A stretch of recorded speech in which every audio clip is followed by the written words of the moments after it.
Amar Ali, dit Ali Lapointe, né le 15 janvier 1930 à Miliana, analphabète. Profession, manœuvre, maçon, boxeur, actuellement sans travail. Situation militaire, insoumis. 1942, tribunal pour mineurs d'Alger, 1 an de maison de redressement pour acte de vandalisme.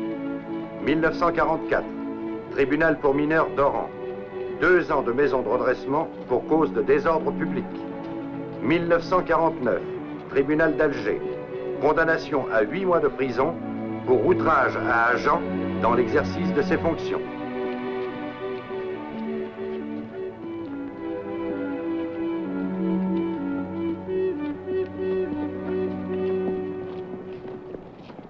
The Revolutionary League, otherwise known as the Anarchists, are a group that are dedicated at toppling all of the current power structures in order to rebuild them in a less corrupt image.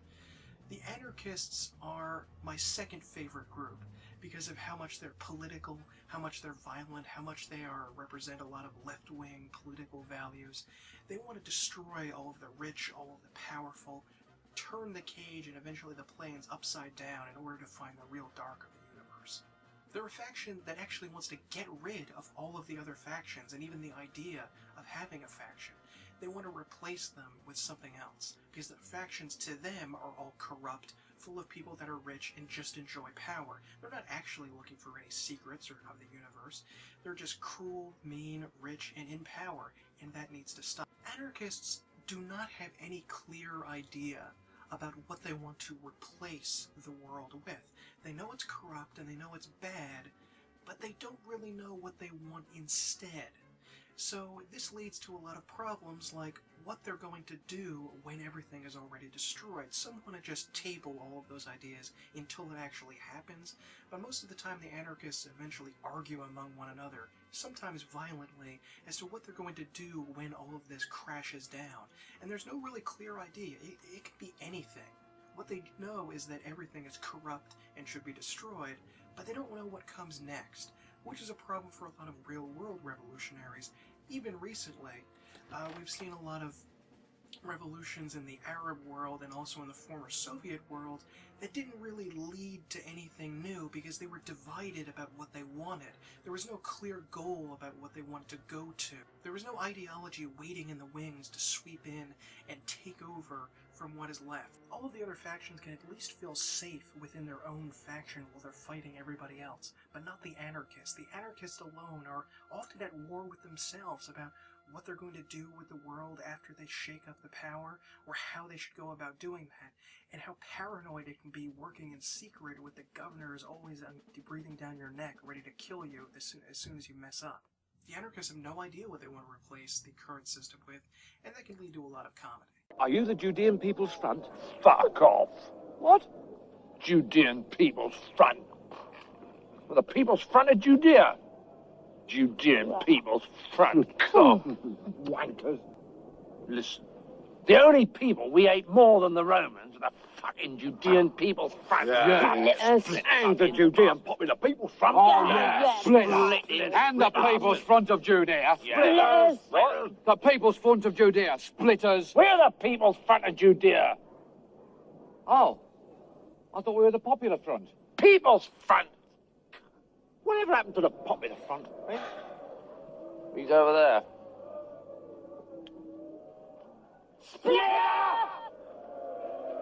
There's a lot of potential for comedy among the anarchists that I don't think is explored enough. They're one of the most fractious of all of the groups, even more so than the in-depths in some way, because even though the in-depths are sort of like herding cats, you can't really get them all to go along one way because of the nature of the party, at least they're not actively at each other's throats, like the Revolutionary League can be.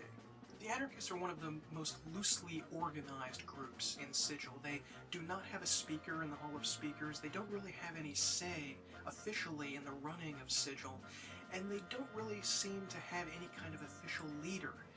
They're separated into a number of different groups, a number of different terror cells, each of which only includes usually 3 or 4, maybe maximum 8 or 9 people in them, so that if one group gets busted, not everybody goes to jail.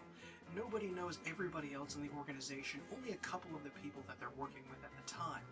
This loose organization means that they can't really function on the militant level that the Doomguard do, but they also are very difficult to stop. Hunting down the Anarchists is virtually impossible.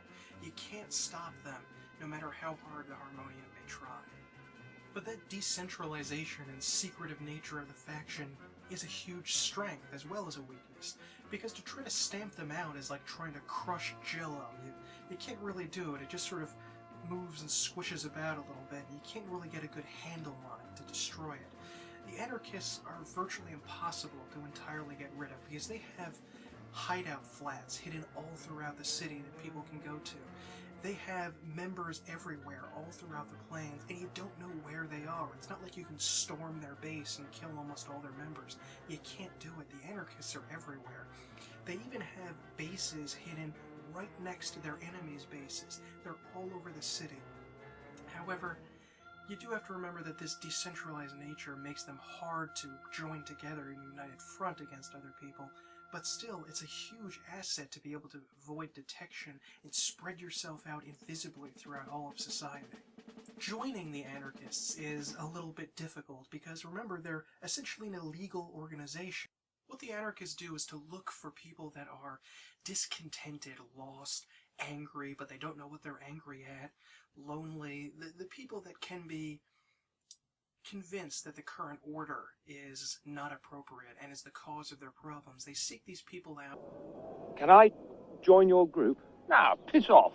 I didn't want to sell this stuff. It's only a job. I hate the Romans as much as anybody. Are you sure? Oh, dead sure. I hate the Romans already. Listen, if you wanted to join the PFJ, you'd have to really hate the Romans. I do. Oh, yeah? How much? A lot. Right, you're in.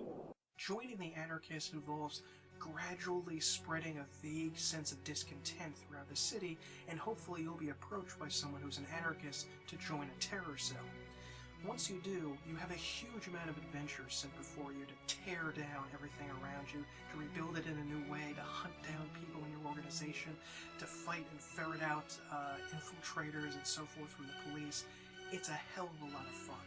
Being in the Revolutionary League is one of the most exciting factions you can be in.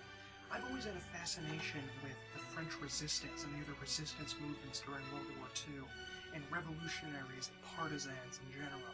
Just the idea of sneaking around under the radar of the government, hiding, going to secret locations, secret meeting places, little safe houses, and organizing, plotting, and planning, dealing with traitors, trying to infiltrate different organizations. All of it sounded really exciting to me, and I love it here. One of the things that you're going to do if you're in the Revolutionary League is probably organize assassinations of high-ups and other factions and people in Sigil. You're going to recruit other members. You're going to battle against the police, the Harmonium, maybe killing them at random like they did in the Battle of Algiers. You're going to be defending the people against exploitation by the rich and powerful. You'll probably also get involved with spying on other factions. The Anarchists are a unique faction because they alone can belong to multiple factions and get the same benefits from being in that faction. All of the other groups, no matter what special skills or abilities you may get from it, you can't belong to more than one faction at a time. It just doesn't work. But the Anarchists can. It's part of their group that they can belong to the Anarchists and maybe the police, the Harmonium, or maybe the Bleak Cabal or Dustmen or Athar or something like that. They can belong to a number of different groups and get benefits from all of them while they're sneaking around, hiding, trying to learn about them, and trying to bring them all down. The Anarchists are separate from the Doomguard because the Doomguard see destruction in itself as the meaning of the universe. But the Anarchists don't believe that. They believe that the universe needs to be torn down a bit in order to rebuild it in a better image. They don't want to destroy everything or see the raison d'etre and destruction itself. They want to find something to replace the corruption with. The Anarchists are naturally one of the most chaotic groups among the factions. They want to destroy the order in society, shake things up, change it all, make things fall down around them because they believe that they're corrupt and evil and just filled with powerful rich bastards who are abusing the poor and weak. Being in that faction is really exciting because it's so paranoid when you get in there. You don't know exactly who to trust, what to do, whether you're going to be busted and taken in by the police at any moment. Who knows what's going to happen to you while you're plotting assassinations, destroying buildings, sabotaging things, causing the whole of Sigil to be shaken up to remind the rich and the powerful that the people have a voice, and they're going to take it to them and stick it to the man anytime that they can get. Being dedicated to the breaking down of order, the Revolutionary League can attract the Chaositechs, or the Bleakers, or maybe the Doomguard to some extent to help them out. And they're always going to be at war with the Triad of Order, the Harmonium, the Mercy Killers, and the Fraternity of Order, and they're not too fond of any of the other groups either, because even if they're trying to bring something down like the Athar, they feel that they're too powerful, too rich, and too interested in just abusing and exploiting people rather than destroying everything around them to build it up in a less corrupt way afterwards. And they've actually infiltrated all the way up to the highest level, the Factol, the leader of the faction of the Harmonium, and tried to bring them down and disband the organization until they were discovered and executed. Also, the Anarchists can be seen through so many different lenses. One is as pure evil terrorists. There's no doubt that a lot of people nowadays, unlike in the 90s when Planescape was written, would see the Anarchists as unabashed terrorists, blowing up buildings, assassinating people in government, murdering police officers. They would be considered by a lot to be bad guys, although I don't see them that way. I really like the Anarchists, and you can look at the Anarchists as a heroic myth. One group are terrorists, to one group they're terrorists, to another group they're freedom fighters. You would look at them in such a multiplicity of lenses. I prefer to look at them as in some sort of heroic lens, destroying the corrupt old order, but you don't have to do that. You could stage the Anarchists as the bad guys, as murdering, marauding terrorists that should be stopped. It's whatever you want to do and however you want to look at it. If you're sick of the rich and the powerful and the government and big business enslaving everyone around them, controlling everything, having all of the power, keeping you from knowing the real dark of the universe because they're an ingrained power structure and they just want to exploit and abuse you, not actually learn anything like they claim, then the Anarchists are right there, they're right up your alley, and they can help you blast down and destroy all of those corrupt power structures that are just waiting for a bomb or an anarchist to kill someone and start a riot or a revolution.